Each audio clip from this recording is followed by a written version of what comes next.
Yeah, we're so glad you're here. And so I'd like to just begin and open us with a quick word of prayer for our gathering together. So if you join me in prayer. Father, we thank you for the gift of this beautiful day, a chance to gather together to make new friends, to learn something new, and to make our world a better place for everyone. And that's not just for the future, but for today. It may begin now. So we want to start small, but we want to start now. So help us to learn together, to enjoy each other's company. And for that, Lord, we just thank you. So this we pray in your name. Amen. So let me go. We're going to kick this off with a short video. This is from Allie Baumeister. She is in Belize, and she's going to set the stage for us about what we're going to talk about today. So give me a second as I make that switch. Good day, everyone. I'm Allie Baumeister. My family and I operate an independent humanitarian volunteer group that we call the Enduring Empathy Project. Basically, we ask, how can we help, to anyone who shows up with a concern, a question, or a challenge. While much of our time is focused in Central America, where we travel between jungle villages supporting people in pain, with pain and injuries, we have also had hundreds of conversations with farmers around the world about everything from their health issues to difficulties with their farm. Almost every farmer I've spoken to has an overlap of the same troubles.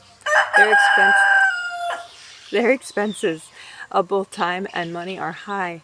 Their revenue comes under various and sometimes unknown threats, and the wellness of their plants needs nearly constant attention.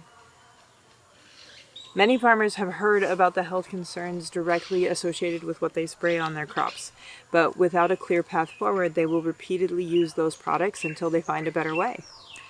They will prioritize buying these products only because it's a system that they recognize and they know how to use, even if it doesn't support the majority of their long-term goals. Because farmers have to do whatever it takes to keep their yields consistent so they can accommodate their expenses throughout the seasons, and because they usually have sunk a lot of time and money on equipment and materials, making changes to their setup feels like an overwhelming challenge to many.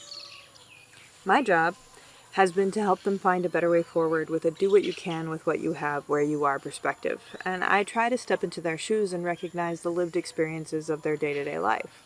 We focus on natural and locally available materials to replenish and stabilize the soil, and form solutions based on what individual farmers have tangible access to.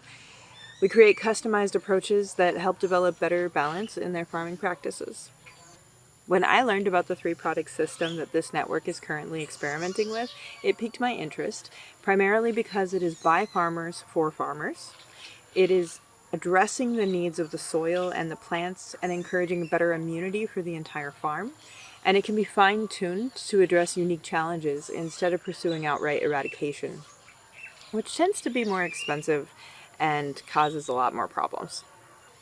And it fits into my desire to support the wellness of farmers, families, and communities by offering practical guides for farming in a more responsible and plentiful manner without disrupting their routines or needing new equipment. Your farm is a complex and alive piece of the planet. It doesn't only bear your name, it bears the results of generations of farming activity, often where only one type of crop was present at a time. This form of farming is referred to as monoculture farming. And while it has been the backbone of America's farming industry, it's causing a lot of challenges for the farmers who use it, and for the environment around them. Because this type of farming depletes nutrients from the soil, we've done crop rotations, sprayed fertilizers and nutrients, we've met swarms of pests and imbalances, and primarily all of this is because we just don't have the biological components to help keep those factors in check. Through my research, I've discovered that plants which have a regular source of nutrients have a healthier immune system. Much like humans, having their health needs met is equal to having stronger health. With good health, these plants are capable of living more harmoniously and responding to biological threats in effective ways that keep these threats in greater balance. These plants also produce higher yields and healthier, more nutritious produce. So the question for me becomes, how do we create healthier farms while still utilizing systems that farmers understand, which are convenient, accessible, and will not only ultimately save them money, but will minimize their need for endless products and expenses or unhealthy temporary solutions? I believe this network is addressing this question head on. Utilizing the current practices most farms in America are already accustomed to, the agri-harvest system harnesses the immense benefits of magnesium hydroxide in nanoplatelet form, alongside NutriPlant 643 and deer repellent. It supplies a robust 360-degree support system to your plants. This setup aims to create better balance in your plants and soil. It allows for the use of your current equipment and protocols and decreases the need for harmful additives while increasing the 360-degree health of your pots, fields, and orchards. While we won't make promises that you'll never again have troubles, we do believe that by engaging with our network and utilizing these methods, you'll see a dramatic increase in the health, wellness, and yield of your plants. And we've got scientific results alongside actual real-life field studies to support this belief. The people here at New Water Farms are just one of many locations that have been testing this system.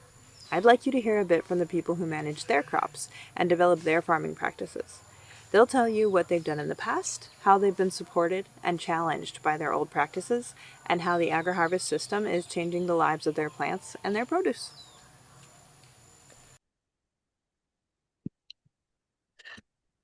So this, all things begin in the soil, and this is a really great statement that says that the seeds that we plant today build community. The seeds we plant to build community, to gather and to learn from one another and to become friends in this journey. They're just as sacred as the seeds we plant in the ground. So this is really about a much bigger thing than just planting plants and growing good food. This is about really a sacred experience, a spiritual experience to grow together and to make an impact, to make a difference in the world. So this group started probably about August last year. And it grew out of some folks coming together to try to solve some plant issues that, for me in New Water, it was an issue here at the farm. We're still working on it. But we said, hey, we ought to start meeting together regularly and learning from one another and invite other people to come and join us. And so that's what we've done. We are building a like-minded community, and specifically, it's around regenerative agriculture. And not just regenerative agriculture, but the goal of that is to build a more resilient agriculture and a resilient community. So if anything that you walk away from today, would be two things I'd love for you to remember. And that's regenerative community. So regenerative means to regenerate, to reform, to refashion. Here at New Water, we're all about refreshing and restoring and relaunching. That's our main goal, is that people would come, they learn experience, and they're sent back out to make a difference in the world. And that's what the regenerative community is to regenerate. So we're generating something, and I think it's something that's healthy and good, not just for today, as I said, but for the long term. And that's about soil health.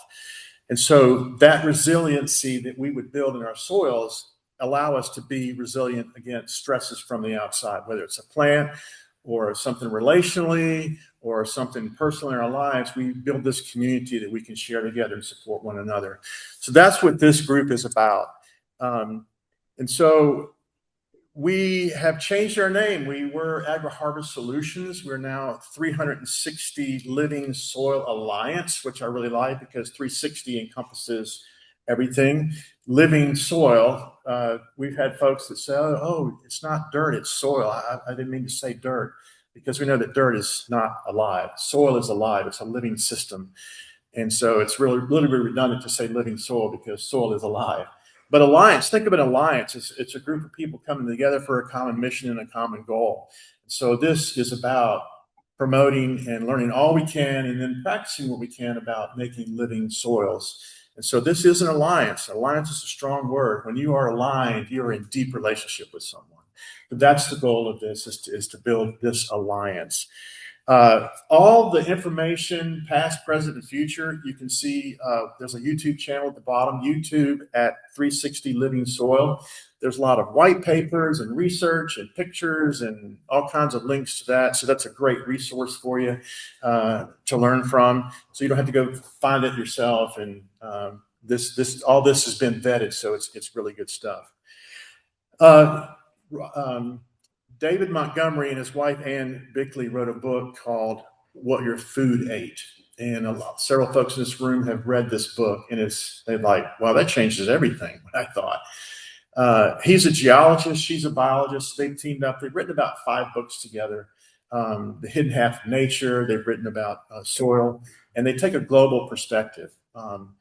And so there's things in there like we lose 0.3% of our topsoil globally every year. 0.3% every year. And they go, well, that's really 0.3%. That's really not a lot. But if you think a decade, that's 3%. You think a century, that's 30%. So they've taken the approach that we do have an issue in our culture, in our world, that we need to address around soil.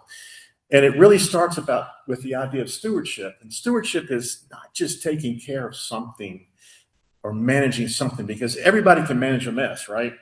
That's easy. But how about if we left it better than we found it? How about if we left more than what we took? Here at Newater, we're a peninsula. We've got Lake Martin all around us, which is a treasured lake. What's Newater doing in its practices that may affect the lake and someone downstream from us, whether it's a fertilizer overuse or a pesticide that ends up in the lake that affects the water, that affects everybody's life. I can't swim in the lake anymore. And we know there are lakes around our country like that. You can't go swimming there. And sadly, the farmers are getting blamed, right? Oh man, they put all those chemicals out there. Now the lake's dead. So this is about stewardship. And this is a great quote from this book, What Your Food Ate. How we treat the land affects how it in turn treats us. So it's really about our relationship. We're not living off the land, we're living with the land. And that is a total mind shift. It was for me in my experience. But also we have this other quote that came out of the Dust Bowl in the 30s from Franklin Roosevelt, who wrote all the governors in all the states and said, we've got a national problem. We are destroying our soils. And in it, this letter said, a nation that destroys its soil destroys itself. And that's a long view. This doesn't happen overnight. And so he challenged the governors in the country to come up with a much bigger plan. Sorry about that, Allie. I'm not sure how to make that bigger. Y'all don't want to see me. No, I got it. No. Sorry about I didn't mean it that way. So we can just say the last 60 to 80 years in our country in the West, and this affects the globe as well, but let's kind of start paring this thing down. Big agriculture, and farmers, I think, want to do the right thing. They're trying really, really hard. So we can't just throw darts at them and go, it's all you guys' fault we find ourselves in this mess. But we've had established practices that have destroyed and damaged our soil. And a lot of it comes out of production agriculture. We've got to feed the world. That's a great challenge. And it's come with some problems. Things like over-tillage, destroying the soil structure. Monoculture, just vast fields of one plant. And the experts say a crop rotation is not corn, soybeans, wheat, corn, soybeans, wheat. That's not mimicking nature, if you will. And also that we know now that a lot of the chemicals that have been used in this production ag space have created a huge issue, whether it's glyphosate, other issues that we know now contribute to Parkinson's, what's in our food, the chemicals that have degraded our own bodies and our own biome, that we have to go get tons of medication. So we now are becoming more and more aware of those things. And then just overgrazing, of minimizing crop residue in fields, to where now we have to supplement feed our livestock because there's not enough for them to eat in the pastures. So these practices have led to some things like decreasing of nutrient density, the nutrient density of food. And one of the factors that we'd like to share here is in 1900, if you ate one apple, you got a certain amount of nutrition. The equivalent of that now is you got to eat 5 apples to get the same nutrition benefit that you got 100 years ago. So I got to eat 5 apples to get one apple benefit. And it's like that across the spectrum. We know that in food. Things like water retention. Now here in Alabama, in Dadeville, Alabama, we get about 65 inches of rain a year. Like, what do you mean there's a water problem? We got all this rain coming in. But we know that now there's lots of new deserts popping up and bare land. So water is a big issue. Water rights in places like Texas, New Mexico, California, and even Georgia, we're seeing water issues. But water retention in the soil, we have to over-irrigate, over-apply water because our soils are not holding water to support our plant systems. A decrease in earthworms. This past week, our interns, we found some earthworms when we were doing jumping jacks. We found earthworms, yay. 5 years ago, we didn't have any here. And so we were seeing earthworms. Earthworms are the buzzards of the soil. They eat all the bad stuff and poop out the good stuff. And so you got to have them. That's a quick indicator. Is my soil alive? Do I have earthworms? So that's a big deal. And then we have a decrease, like I said, with the water, drought resistance. Drought is a big plant stressor nowadays. Now, the flip side of that, we've got some increases in things like fruit and root rot, pest problems, more pressures in our pests, plants wilting, leaf discoloration, issues with shelf life and all those kinds of things. So decrease of good stuff going down, increase of the bad stuff coming up. But it's great that there's some new things coming out that are making people more aware. There's documentaries that are coming out, and this is one great one called Kiss the Ground. If you not see it, Kiss the Ground, followed by Common Ground. Tomorrow, the new one comes out called Groundswell. And it's about regenerative agriculture across the globe and what people are learning and doing and changing their practices and benefiting their communities. But we now, if you ask a lot of folks out a little aside, if you ask folks where food comes from, they'd say, well, it comes from the grocery store. But really, it comes from the soil. And soil is the beginning of the quality of food. You want good food, you got to have great soil.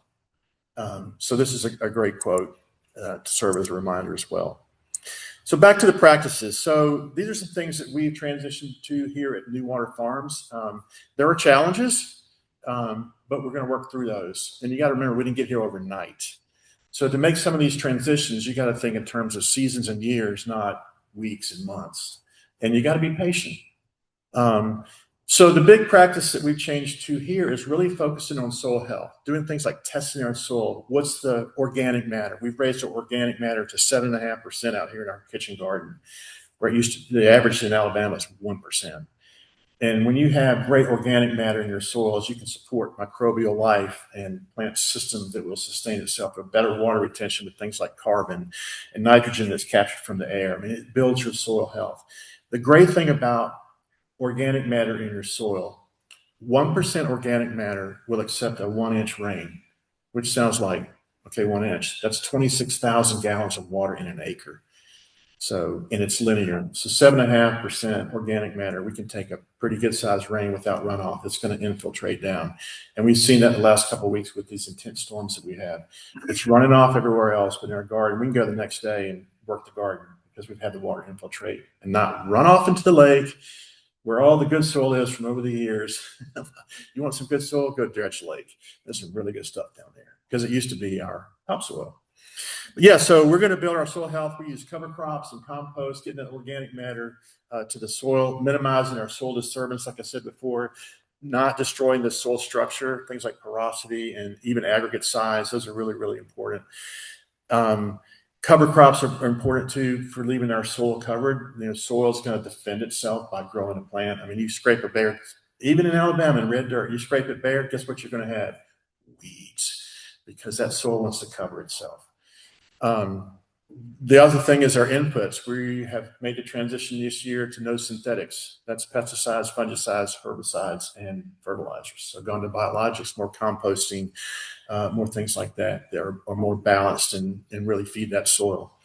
I always say just that the last 4 letters of the words IDES or IDE, think genocide, homicide. So IDE is a bad word, right? Yeah. The other part of that's living root in the year around, living root in the soil year round, and that is because there's some free fertilizer available for everybody, and it's in our atmosphere. It's called nitrogen and carbon, and it exists in those forms. And when your plants are photosynthesizing, they're pulling that out of the atmosphere into the plant and actually exude it out through the roots into your soil. So it's free fertilizer, y'all. So we want to keep that living root in the ground all year long, and then plant diversification. If you think about it, if you walk into the forest or a meadow, there's not one species there, there's multiple species. And so we have to get back in our agriculture of diversification.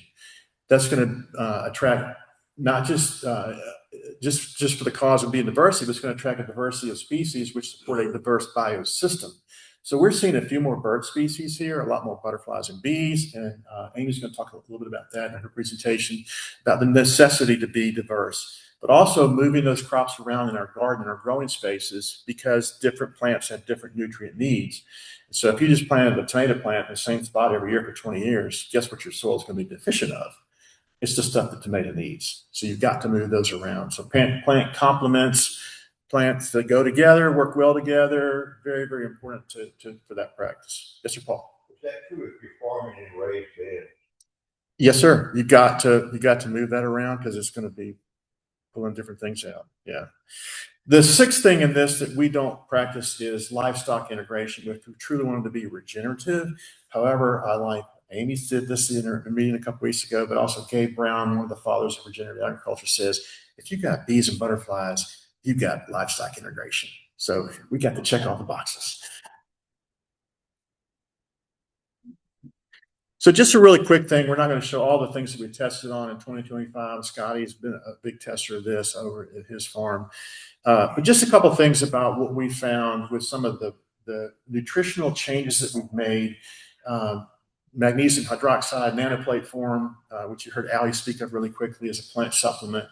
And then NutriPlant AG643, a very balanced liquid fertilizer that is so easy to use. And I'm going to tell you, if you look around and see like, man, your rose bush look amazing, it's got this stuff on it. And the plants are really doing well. And so we've been testing some of this, but Scotty did some comparison tests. If you look on the left, the untreated kale plant, these were purchased at a hardware store, a feed store. Yeah, feed store could think of it. Planted at the same time, side by side. You've got two little spindly, struggling little kale plants that wouldn't support a 3-year-old to eat, right? But on the right, you've got two healthy plants. This is comparison, time to time, same planting method, same soil, all those things. Everything was taken care of, except the one on the right was fertilized with NutriPlant 643 and the magnesium hydroxide. And you can see the difference in the size of those plants. There's really not a comparison. I mean, you can put a percentage on it. Similarly with cabbage plant, same plant, day, same soil, medium, water schedule, everything's the same. You can see the size difference of adding the NutriPlant fertilizer and the magnesium hydroxide. We just estimated about 400% larger. But you can see that's actually, you could eat that cabbage plant on the right. It's got a small cabbage growing. The one on the left, I guess you could add to your salad or something, but it'd be a one-time thing, right? So, and one person maybe. So there's a big difference there in the treated and the untreated. Tomatoes have been one of the big stories here. And so these are some Roma tomatoes that we started here with seed at New Water in our greenhouse. And so planted the same day, again, same soil medium, water skip, everything's the same except pre-treatment, treatment of magnesium hydroxide and foliar spray with NutriPlant. And you can see the size difference. I want to say it's not just about the size difference, but look at the foliage, look at the leaf color, the leaf size, the stalk size. I mean, that is a full plant.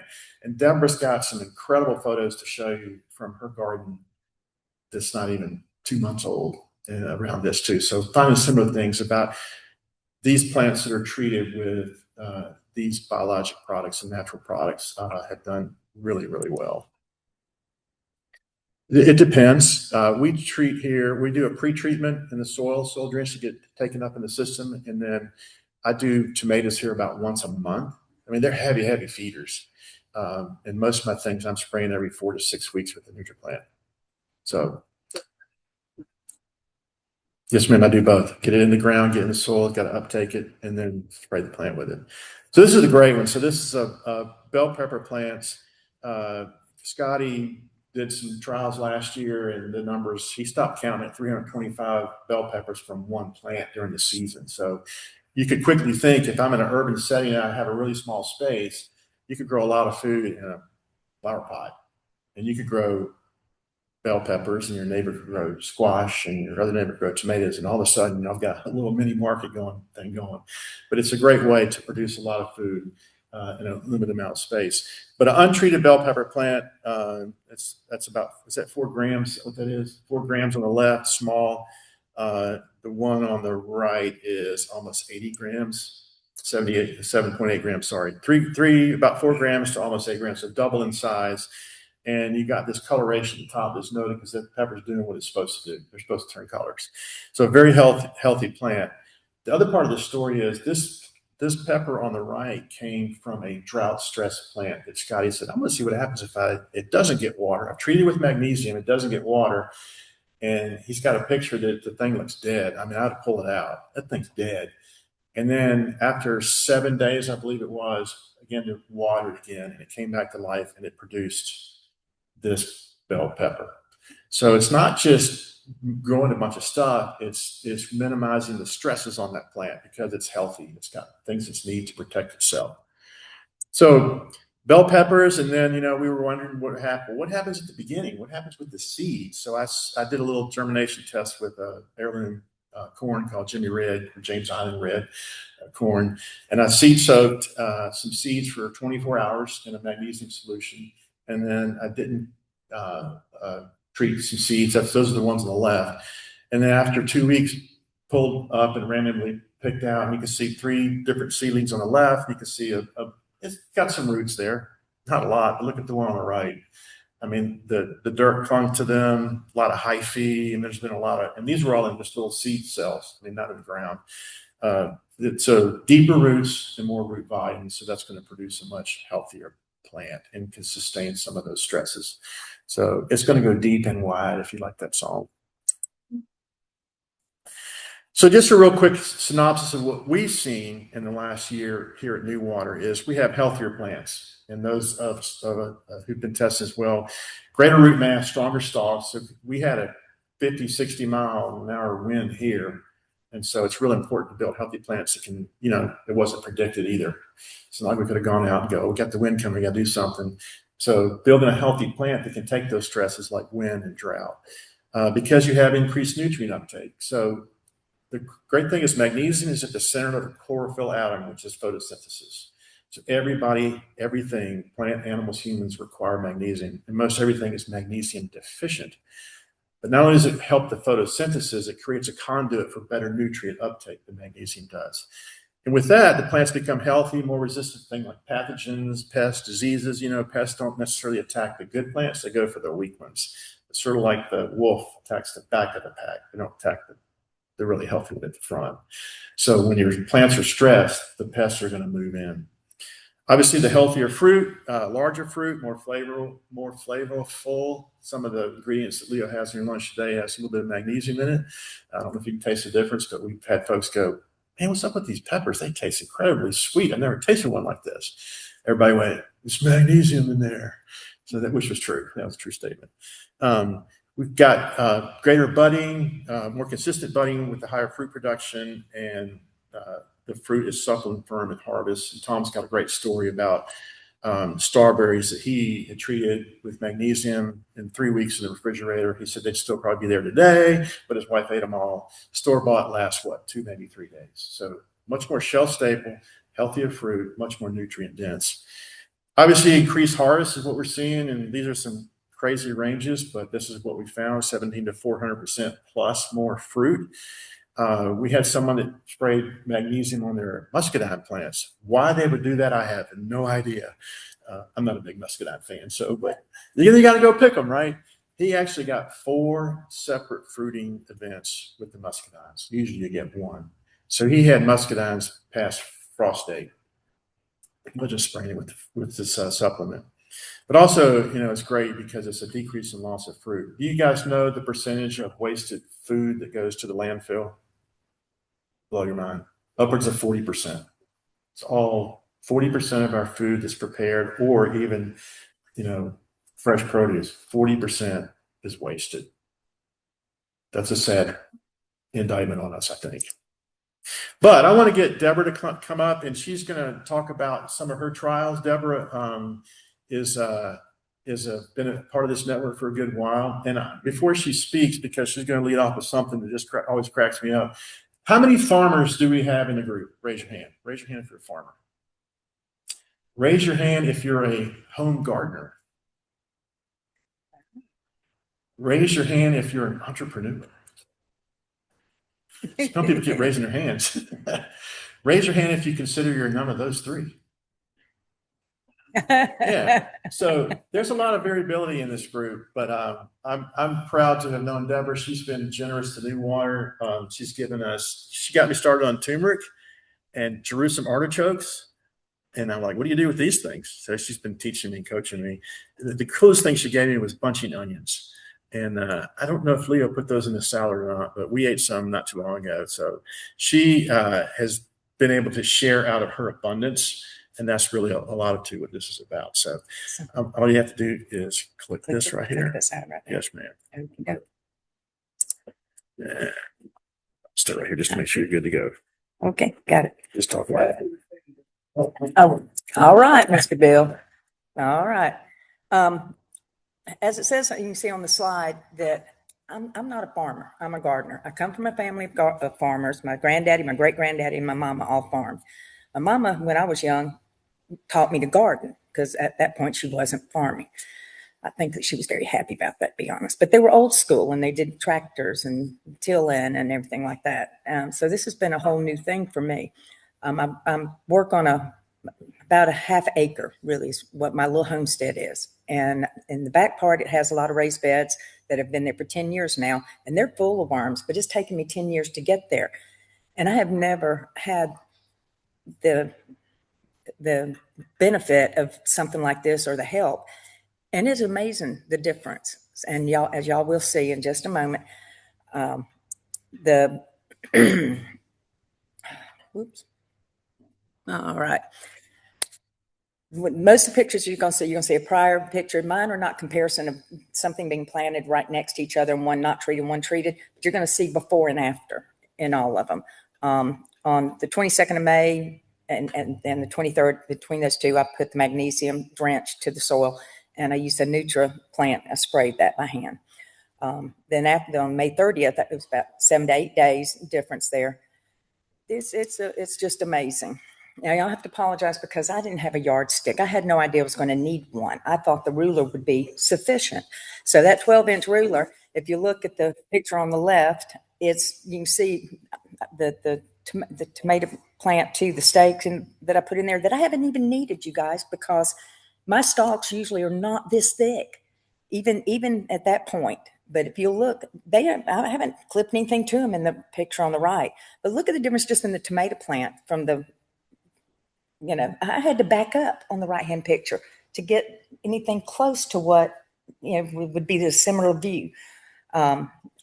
If you look down in there, it's really hard to see, but I also planted onions and soil drenched them with the magnesium hydroxide that day. And if you look on the right, down the very bottom left, you'll see that those onions are coming up. Now, I know we don't usually plant onions this time of year, but I'm doing an experiment. I'm going to see how they do throughout this heat and everything. I've planted onions and garlic. So, all right. And once again, the red ruler. On the left, as you can see, these beds are new beds. They're not like the ones in my backyard. This is in my front yard. This has layered with wood out of my yard, then some compost from my chicken coop, and from my neighbor of mine gave me compost to help me out because I just didn't have enough. And then the top part is just good old evergreen topsoil, just to give you an idea of how good this is doing. There's even a carrot hidden in here somewhere, but this is nasturtiums, poblano peppers, and let's see over here. I think that's radishes. That's the big one right there is the radishes, because you can't even really tell. But if you look, you don't see hardly any peppers up here on the left. On the right, you see the peppers to the left of the circle. But look at the ruler. Now, this is 8 days later, guys. Never have I had anything grow this fast in my yard, ever. Same thing. This is a top view of that same bed that we were just looking at. And if you can see, the nasturtiums have really grown, but let me see, do I need to move this so you can see it? Look at the radish. It has just taken over, and I can't even see where the carrot's at anymore, and it's big. Now, this is what I pulled up that evening. Y'all, there was no carrot top on any of those. Radish top shooting out through the ground. They almost got too big. Literally, that they was really close to being too bitter. I ate one last night. But that's amazing in 8 days. And this will just give you, it's kind of like just a backed up view of about half the garden there, the difference in 8 days.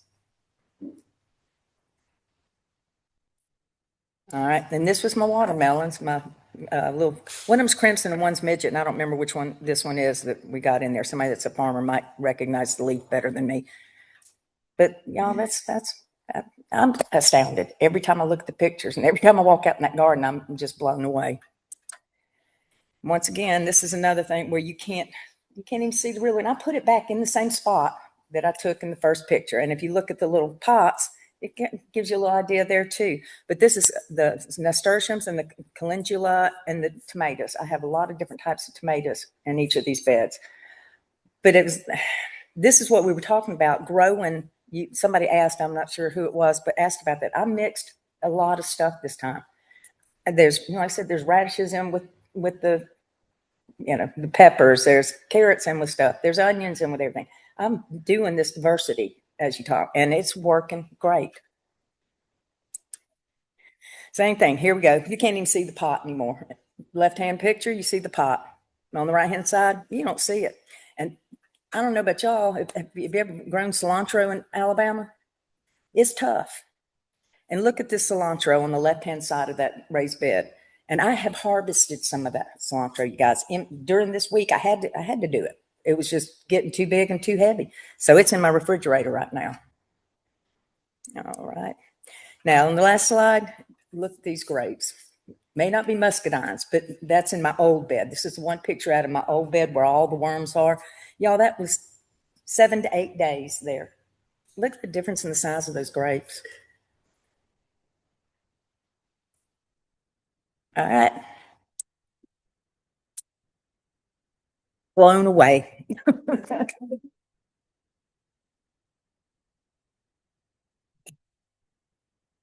As you can tell, she's excited. But a lot of that is I have a friend that he works for a nonprofit called Foundations for Farming, and they have a platform that says do everything on time, do it with excellence, no waste, and do it with joy. And the testimony here is for Deborah. She's done those things and she's joyful now. It's produced joy. So that's one of the fruits, I think, of being a great steward is it just makes you happy. Our intern said, I just love having my hands in the dirt. I was like, yes. So there's a part of that when we do things in harmony with nature, it is a better result. Instead of trying to conquer it, is to work with her and do things that nature has taught us. We did a lesson yesterday about listening to nature. We worked with the extension agent. He said, you need to be watching, we'll be listening. And we were like, yeah, we should be noticing things. So just pay attention to what's going on. And nature never lies. We also know that everything's got to eat. So how are we going to work that together for the good? Yes, ma'am.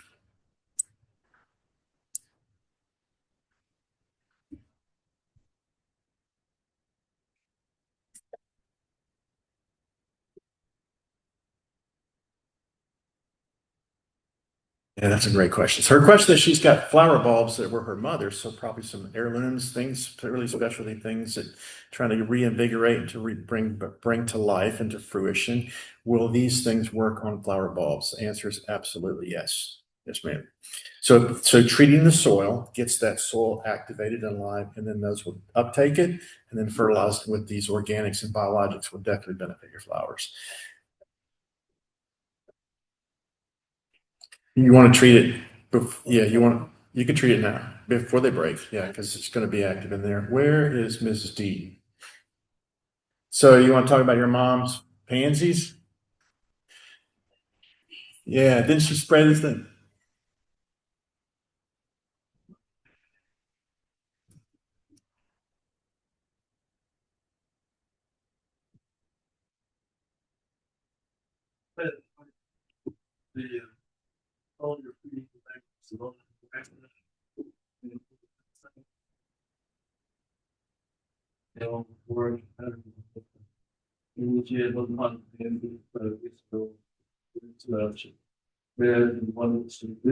It's water both on the right and twice the big of the other.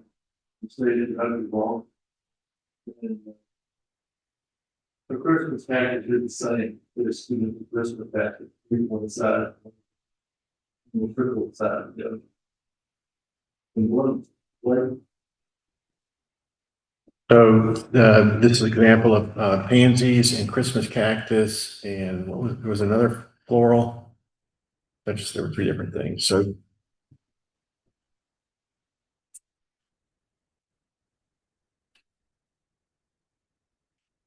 Yeah, so roses, example for roses. So all sorts of florals and ornamentals. Yeah, it's a living plant, so it's going to take it up. So that was a couple examples from the crowd today about their results of using it on their flowers.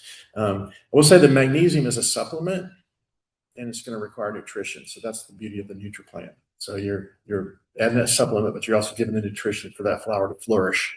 So yes, sir, Mr. Bill.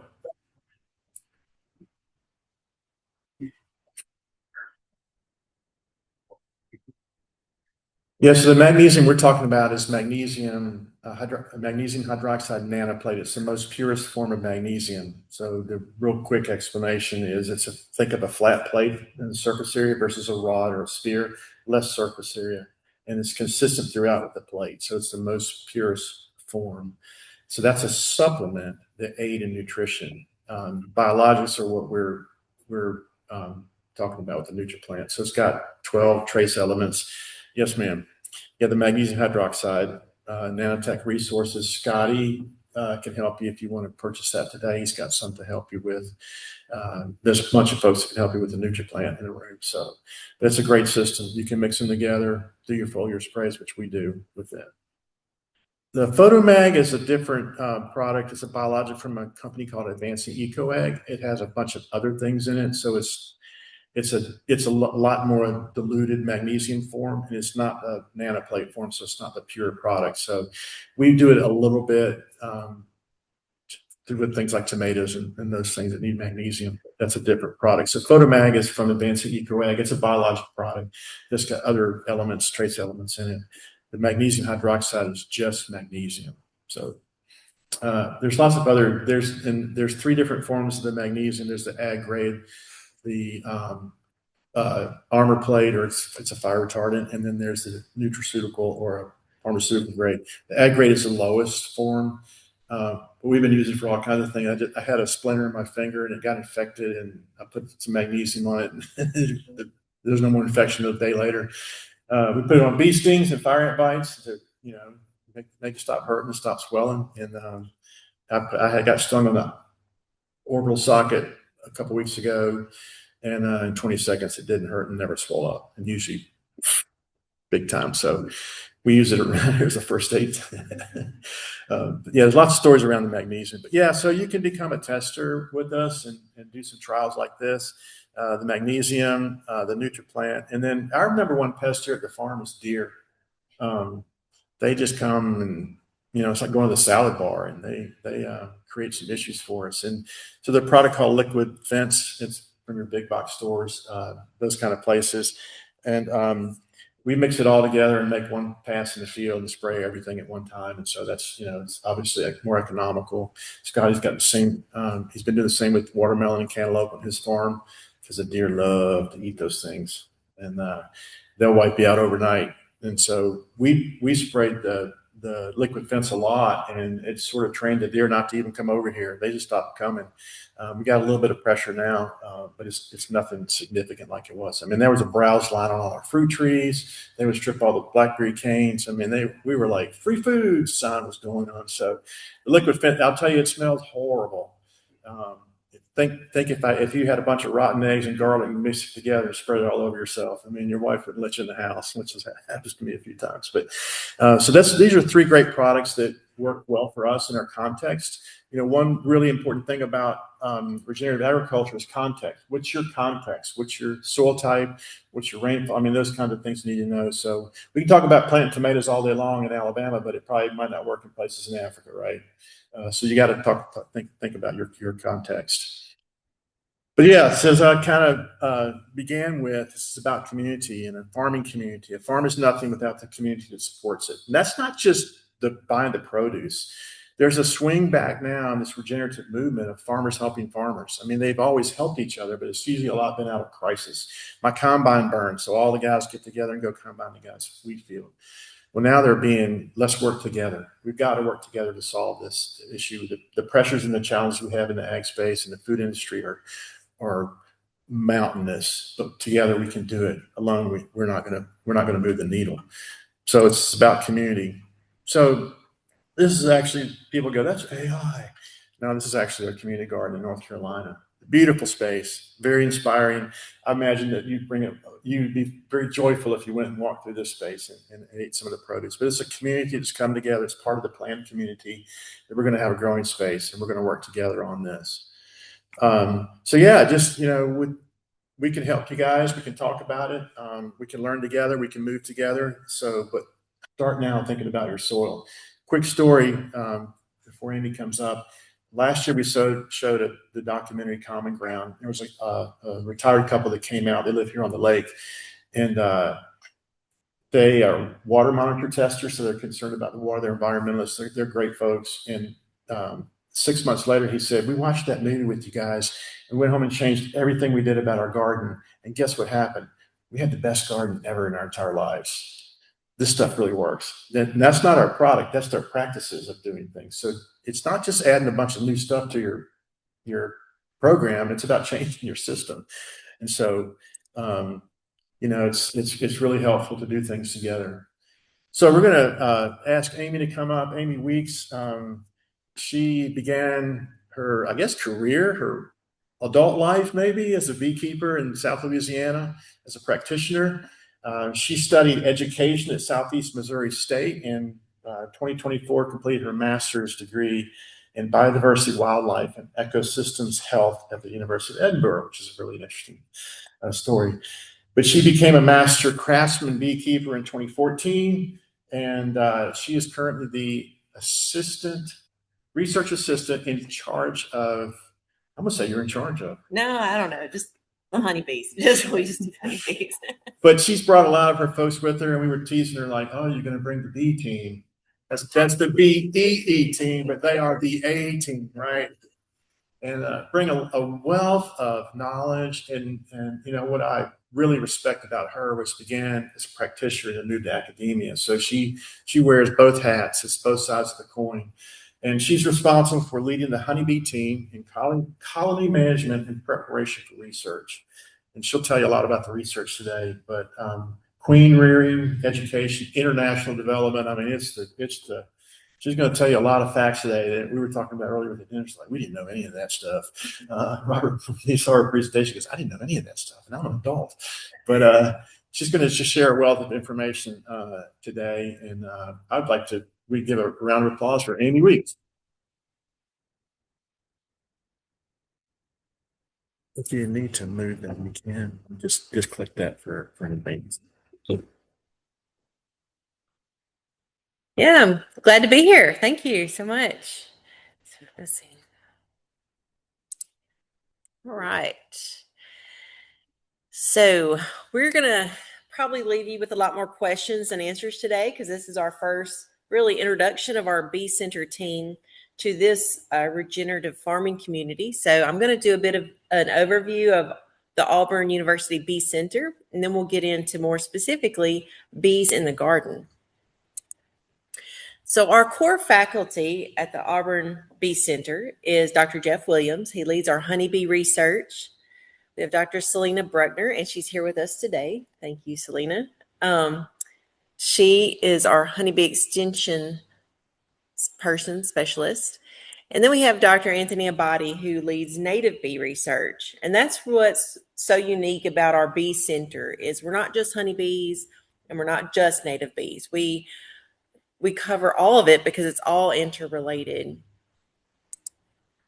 Let's see. We also have a very large team of postdoc fellows. We have PhD students, master's students.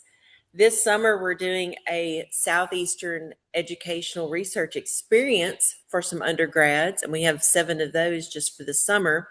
And we have several undergrad student workers, and some of those came with us today. Our front table here, they're truly our worker bees, and I'm so thankful for them because we couldn't do what we do without the help and support. Noah Crockett is here with us today. He's our outreach coordinator. Frank is here also. He and I help keep these bees alive so the researchers can do what they need to do to them. But I think we're an awesome team. I'm glad he got to make it today. So what we do at the Bee Center, on the honeybee research side, we work very closely with the honeybee stakeholders and we do a lot of research based on the feedback we give or that we get from them. We help lead the colony loss survey for the country. And you'll see this graph shows the red color is both commercial and sideliners or backyard beekeepers combined total losses for the year.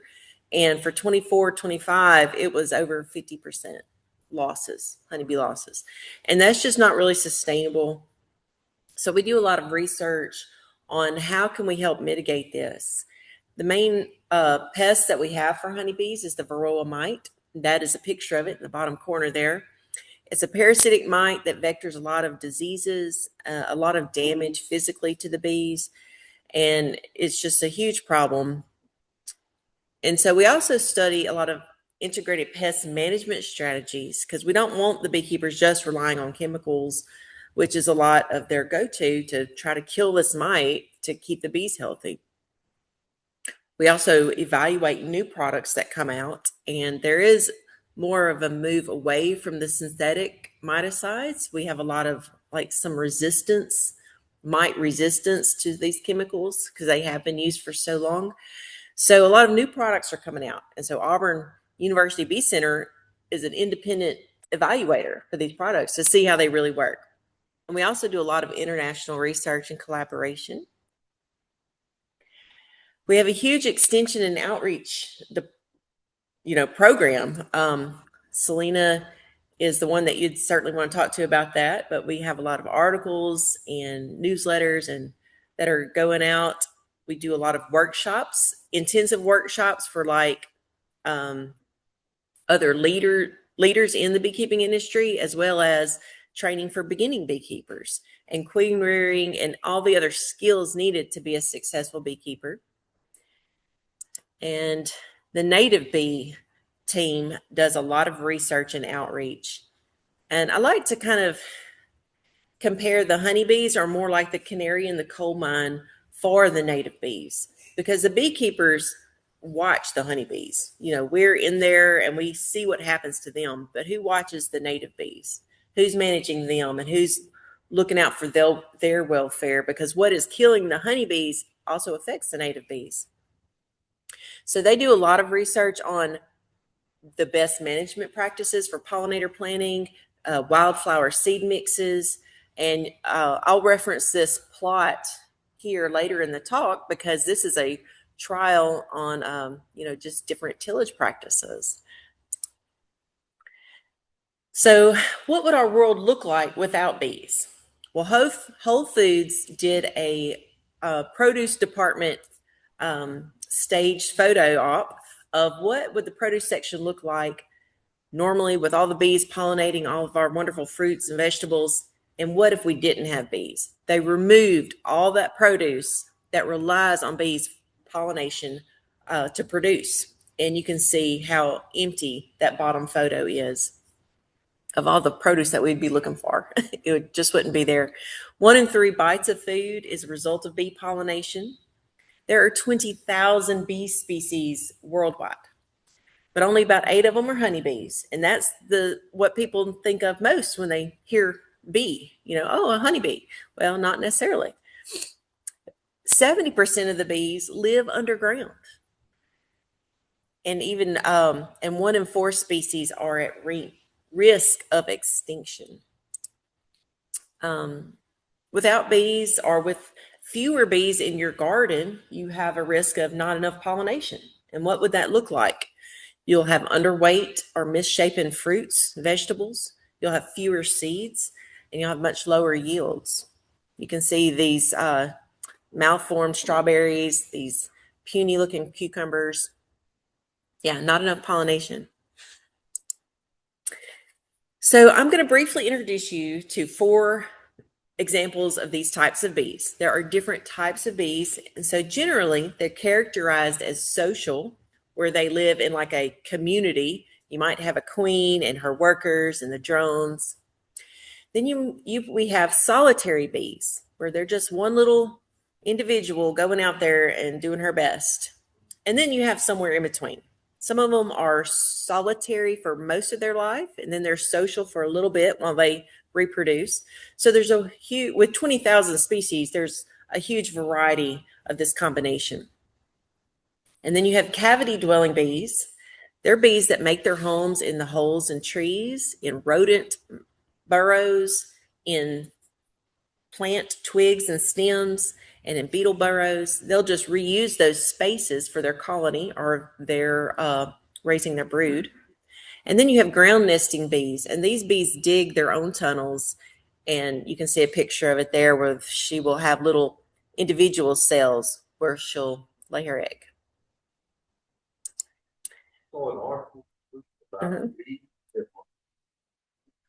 I've seen that article. Yes, it's pretty neat. I think that was up in New York or something. So we'll start with the honeybees. It's the one we're probably most familiar with. And the honeybee that we manage in the U.S. is one species. It's Apis mellifera. It is a colony that lives year-round. You can have it from one year to the next, one colony. And a colony can be anywhere from 10,000 to 60,000 individual bees. And that will vary from like winter to summertime. The population will fluctuate and grow. It is very valuable for its pollination services that it provides to agriculture, $15 billion worth. It's a flower generalist. That means you can take a colony, put it somewhere, and it will go to all kinds of flowers. It's drawn to it for the pollen and the nectar that plant produces. And once that plant is kind of tapped out or it's not as desirable anymore, they'll go to another plant. But there also is what's called flower constancy among individual bees. And so that means you have a scout worker bee will go out and find a delicious source of nectar. She'll come back to the colony, she'll dance and recruit her sisters, and a clutch of them will go out to that same flower or bush of flowers or row of flowers of the same species. And that is how you get effective pollination, because you have bees going to the same, species of flower, but you also have another scout find a different species and recruits for a different flower group. So in the same colony, they'll be going to different flowers, but you'll have a group of individuals that goes to the same species where that species is getting pollinated. So that's flower constancy, and that's a very important trait for successful pollination. And if you're going to pollinate your farm, your acreage, kind of a generalized rate is 2 colonies per acre of crop. That's just general. Some crops require more and some require a little bit less. The honeybee life cycle, we think of it as an individual and at the colony level. So an individual, and I have a poster here if you want to get some more detail after the talk, but it's egg, larva, pupa, and adult. And all of that happens inside the box, the hive colony. A honeybee worker will live 5 to 6 weeks in the spring and summer, but going from fall to winter, those bees live for months. They have to live over the winter and survive till the next spring, all of those individual worker bees. But throughout the spring, summer, you have overlapping generations. And that's something else that makes them good pollinators. A honeybee queen can live from 1 to 5 years. And then the drones, they'll live a few weeks to a few months, but they die after mating. And they'll also die if they are lucky enough to live through the summer. And it gets towards the fall and winter, they'll get kicked out of the hive. So the hive will conserve resources. So they'll get kicked out. But on the colony level, since this is a year-round colony, it does have a cycle. In the spring or in the late winter, early spring, the colony, which has clustered all winter, will start to grow and grow, and it will eventually split in the later spring, and we call that a swarm, where the colony will split and the old queen will leave with a bunch of bees and start a new colony, and then you'll have the colony will raise its own virgin queens to remain there. Now, as beekeepers, we don't like to see half of our workforce leave. So what we'll do is we will preemptively split the colony and have maybe 2 colonies or 3. And then in the summer, the bees move into honey production mode where they'll be storing all the honey and nectar that they get for their own use. But thankfully, they're generous and prolific enough in their activity that they overproduce, and we're able to harvest some of it. And then in the fall, the population will start to dwindle because they don't need the workforce anymore. The flowers are pretty much done, and so they will kind of shrink their population and cluster over winter. And then in the next spring, they'll come back out, So they're active all year long, especially in the South when we have warmer winters. But it's a perennial colony, unlike other bees. So bumblebees. You'll see this little picture here of the Southern Plains bumblebee. It is on a decline as far as population goes. And I saw that according to Xerxes, that within like 80 to 90 years, this bee could be extinct. So some species are endangered. A colony lives only for a season, and the queen overwinters alone. You'll have, if you're going to pollinate, and bumblebees are specifically used for commercial pollination. And if you're going to pollinate in your greenhouse, the recommended rate is 3 to 6 colonies per greenhouse acre. But they're such good pollinators because they use buzz pollination. They will go to a flower and they'll vibrate their thoracic muscles at a certain frequency that loosens the pollen, and it shakes down and pollinates the plant. So it's very effective for tomatoes, peppers, eggplant. In fact, in tomato greenhouses, this is what they do. They will purchase this box of bumblebees, and in that box will come a queen and her first generation of workers, and they will keep the boxes in the greenhouse until, the colony is no longer needed or dies out. And you can actually buy these from companies called Copert and BioBest. But a bumblebee's life cycle, the mated queen overwinters in the ground, in like an old mouse home or rodent burrow or something, or maybe some deep leaf litter.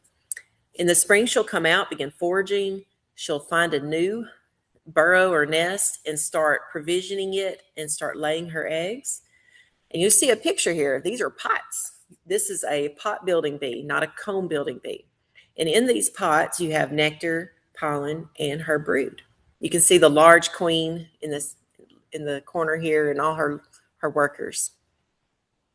So her colony will grow through the summer and the fall, and then towards the end of fallish time, the new virgins will mate. The old queen mother will die, and then the mated new young queen will go into the ground and hibernate all winter long. And we have another, and this is the orchard mason bee. This is a solitary bee example. It's a specialist. So as honeybees are generalists, they'll go to kind of all kinds of flowers that provide a resource. This orchard mason bee sticks to plants in this particular plant family. The apples, the plums, the nectarines, the apricots, the raspberries. This bee is what pollinates it. These fruits bloom early in the season. This bee's life cycle begins early in the season. So it correlates with these specific plants. So it's an excellent pollinator for these plants. And it's also neat because of the way it forages is it flits from row to row instead of like just going down a line. So it's really good for pollinating that, for cross-pollination too. So the orchard mason bee life cycle is really neat. It's a cavity dweller, but it isn't in like a comb. It's in plant tubes and stems. And I have an example here that this is a bottom bar for our honeybee frames, and the mason bees near our storage building have found it, and they love it. they've started building nests in it. So I'll have this if y'all want to look at it later. But the virgin queen overwinters. She'll emerge in the spring, she'll be mated, and then she'll start provisioning her nest.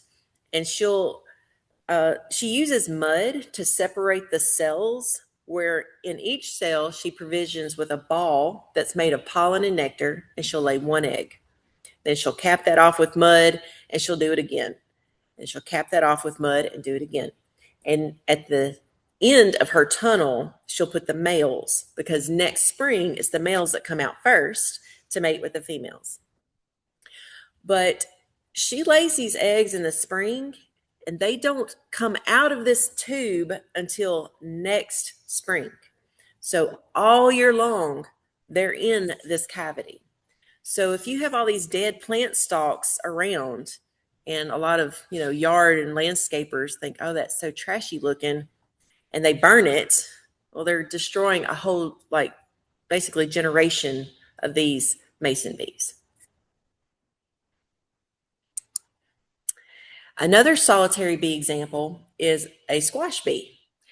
This is another specialist pollinator for plants in the squash family. Your pumpkins, zucchinis, squash, gourds, things like that. These are adapted to these plants because a lot of these plants only bloom, one bloom lasts one day. So you have to get to it fast. So these bees will go earlier in the day. They forage earlier than honeybees do.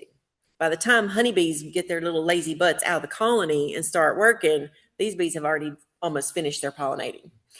So they go at dawn, start pollinating these flowers, and it takes 6 to 10 visits from these bees to fully pollinate the squash flower. So, and you can see a picture here of the squash bees compared to the honeybees. They're a little bit larger. You can see their legs are a lot hairier. So, it's neat. But they are ground nesting bees. So, they come out, and this July to September in that pie graph is for up north. In our area, it's more like June to August. So in June, they will come out. The virgin has overwintered, or the adult has overwintered, and she comes out and mates in the spring. She'll begin pollinating and collecting resources, and she will dig her tunnel and again lay a pollen nectar ball and one egg. And then if you remember that other graph I had earlier where there was a tunnel and it had branched off cells where each little cell pocket has an egg, and so that's what she'll do. So you see this picture of all these little mounds under this squash or pumpkin plant, whatever that is. Well, this is all these different squash bees nesting under the plant. And, in August, when the adult squash bee dies off, it's her generation that is living in the ground all the rest of the year until the next spring. So what happens when you go in and this is all tilled up, you're basically killing your pollinating workforce for this plant. And in fact, one of our researchers, and he's our native bee technician, Anthony Kumanale, did a study on tillage, and he compared in that graphed plot of different grasses that y'all saw, different tillage practices compared to a field edge that was not tilled at all.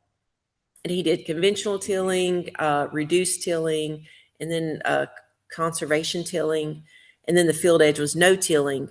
And in all the tilled practices, there was a decline of all ground nesting bees that they saw. So, it does disrupt their life cycle.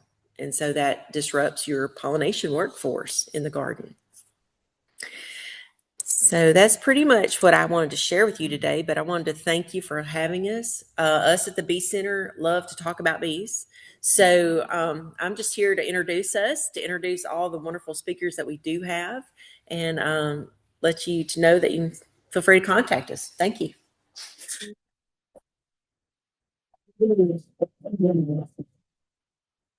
Thank you, Amy. Why don't you have your team stand up and, Yes. and introduce themselves so that you guys have a name and face. No, You want to talk? Come on, bro.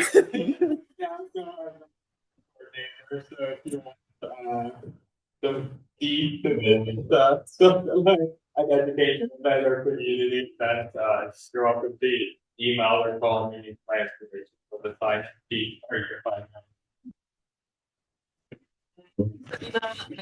The extension equivalent to my research colleague at the Bee Center. And I'm mainly working on extension programming with like beekeepers and dabbling into the native bees and farmers and whatnot. So similar to Noah, I do these educational events. I probably reach out to I'll be internship over in production.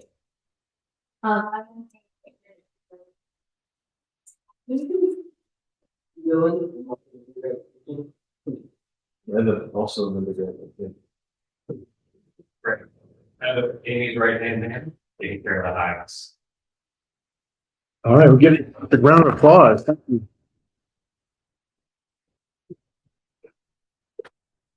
I'm going to probably ask Amy to come back because I think there's probably going to be some questions. I'll repeat the question, but as she's coming, I have a question. Tell us about the carpenter bee and why we should not destroy them. oh dear. Salina, do you have any more information on that?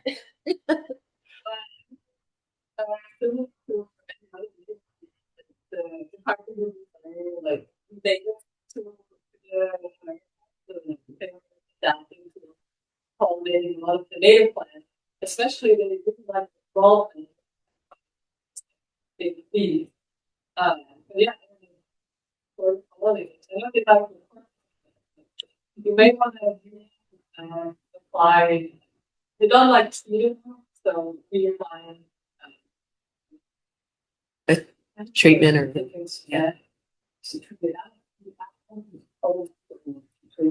Make it last longer with that as well. Yeah, so the question is, can we encourage the bees to go somewhere else if we apply used motor oil to their boring holes, right? That's the question.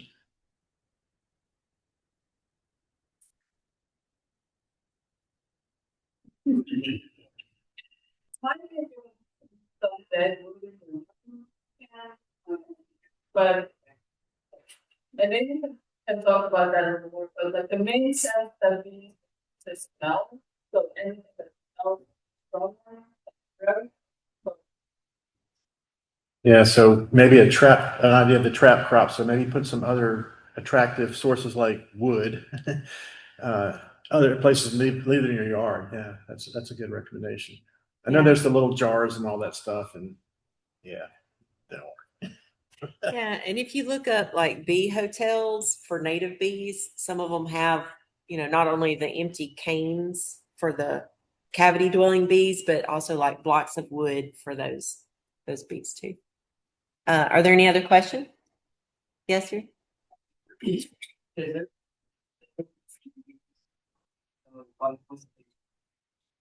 The difference between bees and hornets, and what's the biggest difference? I would say the top two that come to my mind is bees are not like carnivores.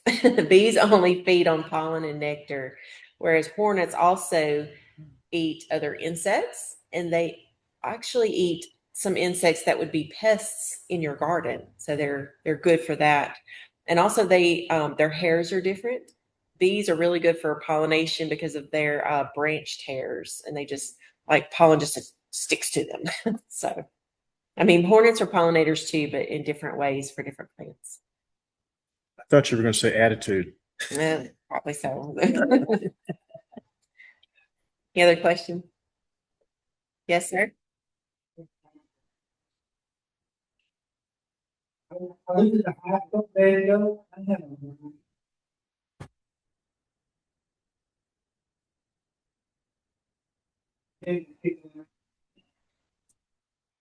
Some colonies, if it's just really, really big and healthy, will have a lot of drones. This time of year, you'll have a lot of drones because the queens are still being raised and maybe needed.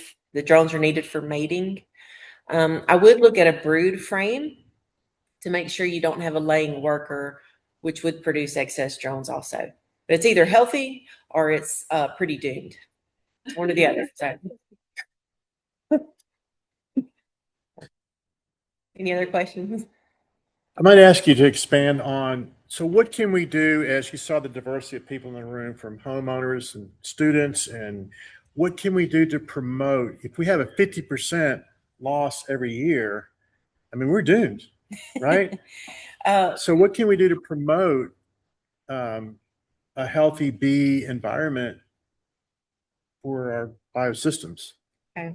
So to promote on your property, or for what you can do individually to promote bee health and environmental health for the bees, is plant things that bloom, and plant things that bloom at all different times of the year. And just be considerate of what you're putting on those flowers. Like if you have to apply something, we recommend later in the day, or instead of a dust, see if it's in a granule form or something that the bees won't accidentally take up. So like maybe 7 dust, Oh, it's horrible. malathion, all the stuff we grew up with, right, y'all? So what happens? What happens if I put dust out? Well, if it's where the bees have access to it, like maybe in the flowers, it might get caught up in their hairs, like the pollen grains. So And then take it to the hive, and yeah, you're doomed. yes, sir. So, before question, you guys see them rise in African bee, and what's it doing to the native bee? Africanized bees. Have they been found this in the past couple of years? I don't think so. They're not really this way. They came in at the bottom, from Mexico into Texas, and they went more west. They prefer like the drier climates. So they're not as much affecting us here in Alabama. We do have, it's the ADAI that will test if you if there's a bee stinging incident, or God forbid, a death of a plant, or not plant, but a human or animal or something. That sample will be sent to ADAI for inspection to see if it's Africanized or not. But I don't think we've had any problems here. Out west, they do hybridize with the local honeybee population. So you'll have testier bees with, like attitude problems. And they just swarm a lot more. They're not as great for agriculture because of their swarming. And yeah, not here, thankfully. Yes, sir.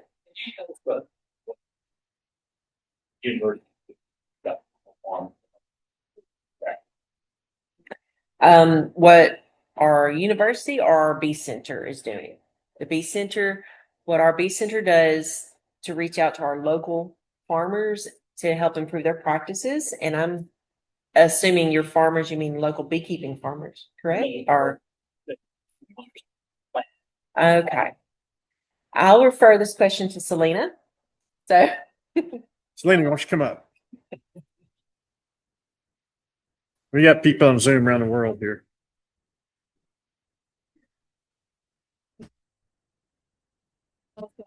Well, my accent, I hope everybody, Great. I'm from Alabama originally, of course. But yeah, so from South Alabama, exactly. So, but that's a good question. Like, what are we doing to support local farmers and like their practices? And well, I'm relatively new in my position, as well as Anthony.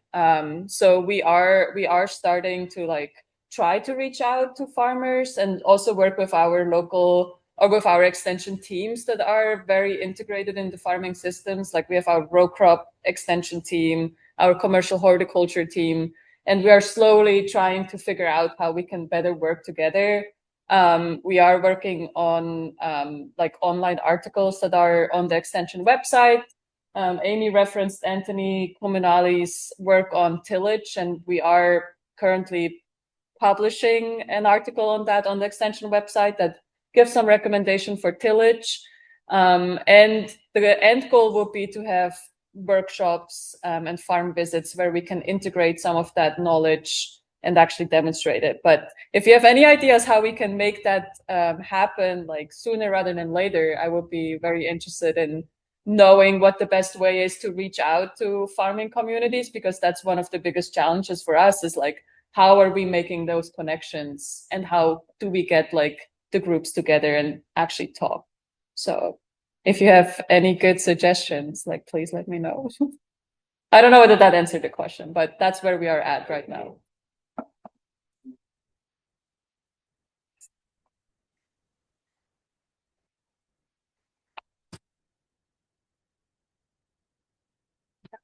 Well, so yeah. Read the question for the folks. Oh, sorry.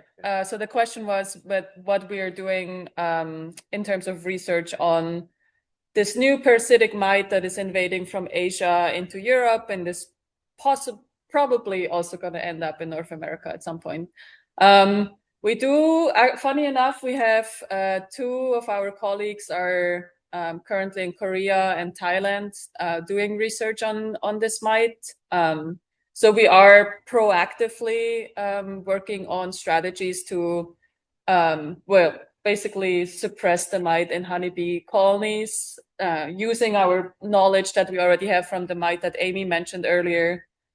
Its life cycle is a little different, so we have to adjust like things, and the fact that it's not present locally makes it a little more difficult to actually do research on it. But we do have people that are focusing like a lot, and we are collaborating with our colleagues from Europe to come up with ways that is going to prepare us should it, or if it's, when it's coming here. But yeah, currently we're at the very beginning stages of that.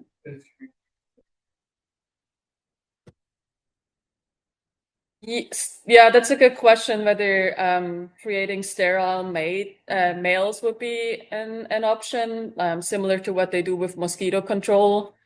Sterile insect methods are very difficult with those particular mites because the parasitic mites, they reproduce within our honeybee colonies. Mites are very closely related to bees, so they're kind of like distant cousins, but they're close enough that we have to think about how we administer those techniques without harming the bees. And because their life cycle is very fast, that creates a lot of like problems compared to like mosquitoes that are reproducing outside of like a closed system. So the short answer is no, I don't think that's going to be a viable option, unfortunately.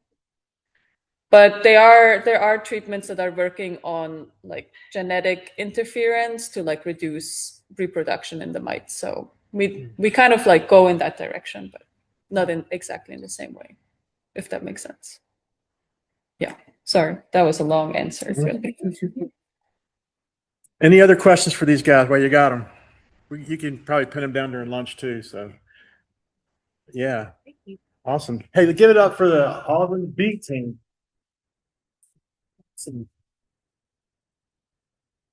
So yeah, the comment about tillage, I did not know, and so you can see how these systems need to work together. They need to be complementary. Appreciate one another, and we need to do we're a part of that system, so we need to steward those things really well. And you really think before you do something, because it probably affects something else, right? It's kind of like, what are you doing? Does it affect the guy downstream from you in the water sense? But yeah, so we're learning together. We're dedicated to this a long haul, and looking at these things that are changing our landscape. So we want to be intentional stewards of everything: water, land, and especially community. And so we're learning together. Just a little bit of announcement: we're forming here.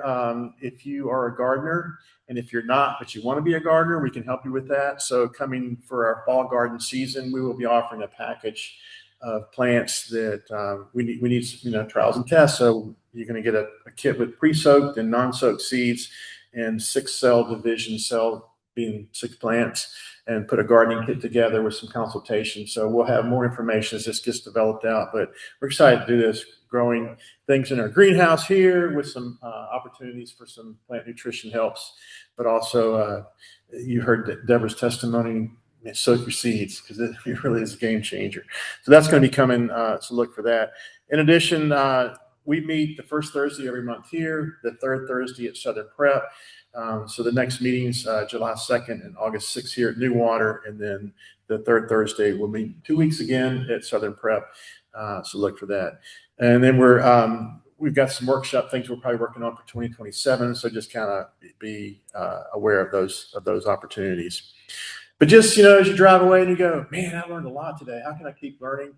If you would just Google regenerative agriculture, you'll be flooded with information. But here's some really cool interviews with Joe Salatin, Will Harris are two. These are on the Joe Rogan Experience. He's a great interviewer. This is where I've learned a lot. But all this, again, is available at our YouTube channel. 360 Living Soil YouTube channel has all of these resources, so you might want to copy that down. Obviously, there's some books. We've got some resources back here. You can see some of the books, What Your Food Ate, Living Soil. I don't have that book, but there's some other books there. I got some giveaway things on cover crops.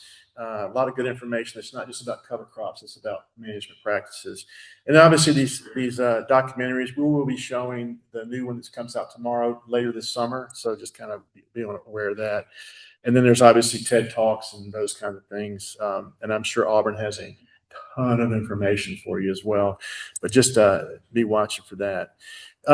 Allie is in Belize. She, you saw her intro doing community wellness there. This is an overhead view of where she is staying at. So, but here's her, if you want to check her out, think of Enduring Empathy Project.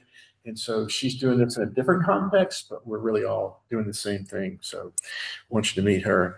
You can stay in contact with us. There's the contact information for Robert and Allie, Robert Mackey and Allie, 360livingsoil@gmail.com. Here's my email, robert.brandon@newater.com. If you got a question, a comment, I'll take the good comments. The other ones can go to Robert Mackey.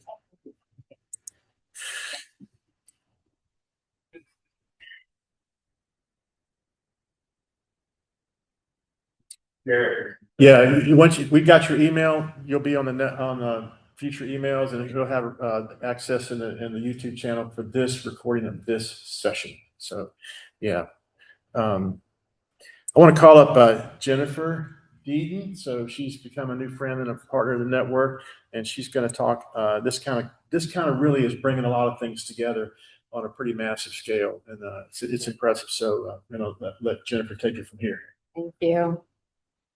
I'll make this really short. Y'all have been sitting here long enough, so I promise to make it super short. As Robert said, basically what I'm doing is we're bringing all of this together, kind of what you were talking about, like how do we get into other communities and farms and talk to these people? That's where our expertise is, building communities and then building them out. So every person here who wants to be part of, marketing the packages that we've got, you can be part of this and then take it to your own community. And I love that y'all were here with Auburn University, because I was thinking, I cannot wait to add you to our educational, what we're going to be doing, just in the pocket regions where people go. I'm from Bartow County, Georgia, so I'm in West Georgia. Some people are from East Georgia. There's people from all over the place. And obviously people are listening as we keep doing this all over. So each person, what our expertise is in building community of like-minded people. And I love to tell people that we build sticky community that lasts. And the reason it's sticky is because it's people getting benefit from something long-term, and that's what we do. So the only other reason I wanted to give you more information about the NutriPlant 643 is that comes from the Amway Corporation. And you needed to understand a little bit about, am I just using the mouse?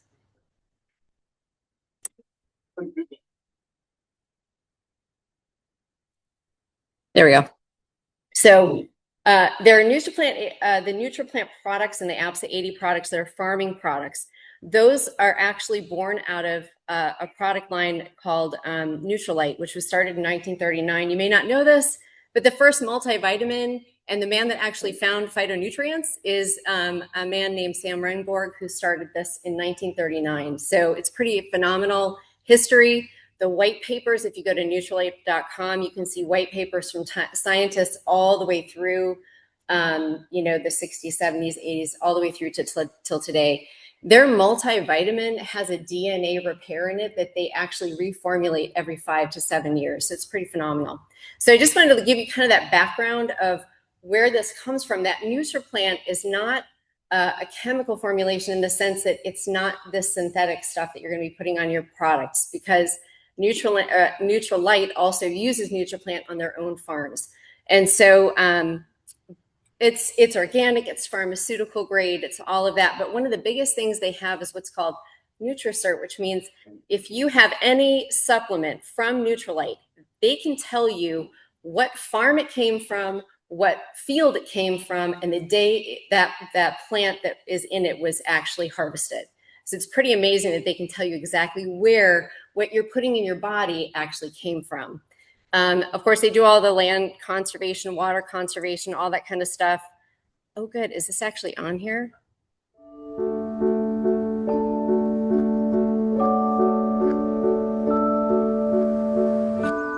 I would say that sustainable and organic farming are definitely the hardest form of agriculture.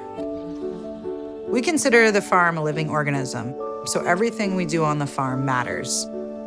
Our goal is to grow healthy, nutrient-rich plants and to give back to the land by feeding it what it needs. Amway's farming practices incorporate a farming system where we don't use pesticides or herbicides or any synthetic chemicals on the farm. But there's quite a bit more to it. You know, it's really the farm as a whole. We're constantly trying to improve our soil and our soil health and put nutrients back into the soil. Some of our ingredients originate from plants, and each plant has different needs. So depending on what the plant needs determines where we grow it. We have farms in Brazil, El Petical, Mexico, and also 2 different farms in Washington State. We also work with partner farms that share our sustainable philosophy, and this is through our NutriCert program. All of these farms are placed in these different locations because they have different topography, different climate, and allow us to grow the best plants for our products. Over the last few years, we've intentionally increased our regenerative agricultural practices. We're constantly trying to improve our soil health. In order to do this, it's more than just farming organically. It's making sure you're improving it year after year. We track every step of the process. Everything we do on the farm is traceable, from planting all the way through harvesting and eventually sending the plant off for final processing. I think for me, farming really allows me to work with the plants in harmony with nature. I think by incorporating regenerative farming, we are starting to think differently. We want to show that what we end with is more than what we started with. We're creating a sustainable future for the next generation.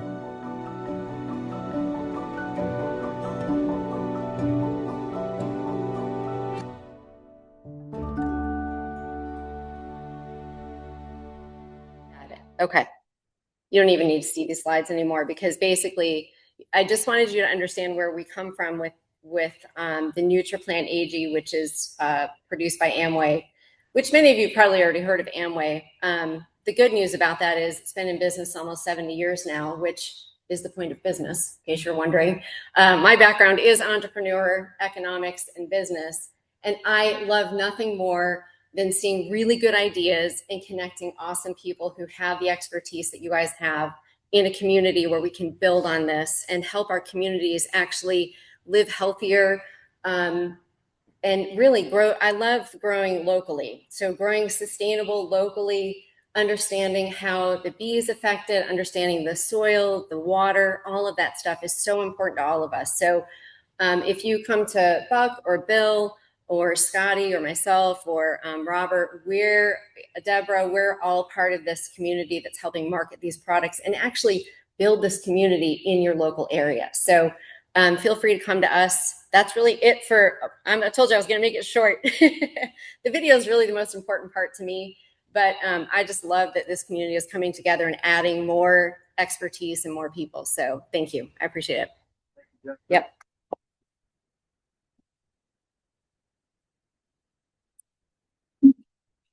All right, so we've come to time to fellowship and feast around the table. I'm going to ask Leah Walderpy as our assistant farm manager. He has prepared lunch for us today, so he's going to tell you a little bit about lunch. And while he's coming, just maybe mix it up and sit with somebody you don't know and talk about maybe what you learned today, or grill these Auburn folks about bees. I have about 17 more questions for her, but about the bees. But this is Leo, and he's going to talk about lunch and then offer a blessing and then serve it up for us.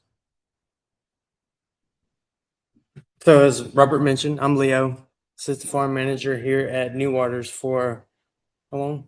Almost 3.5 months. Okay, seems a little longer, but it's been fun working here. What we got on the menu today is farm fresh salad, a lot of vegetables from the garden, fresh this morning. Actually, I picked garlic herb meat sauce and spaghetti.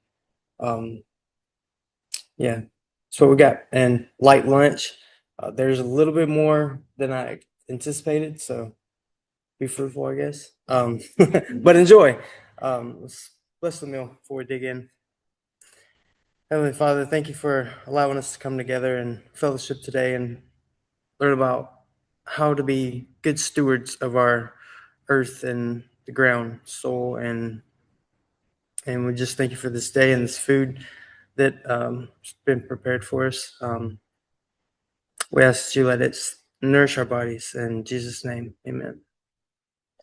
Give me about 15 minutes to set everything up because we're about 10 minutes ahead of schedule. But yeah.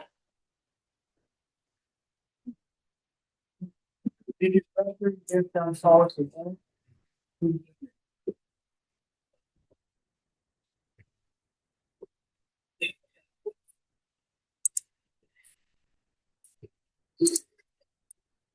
Thank you guys for joining us on the Zoom call. Hope you learned. We'll be sending out the recording of the presentation. And if you got any further questions, just shoot Mackie or Allie or myself questions. We're getting to the right people. You guys have a wonderful day. Bless you, Mac. I'm sorry. Bless you, Dr. Brandon. I hope you have a wonderful day over there.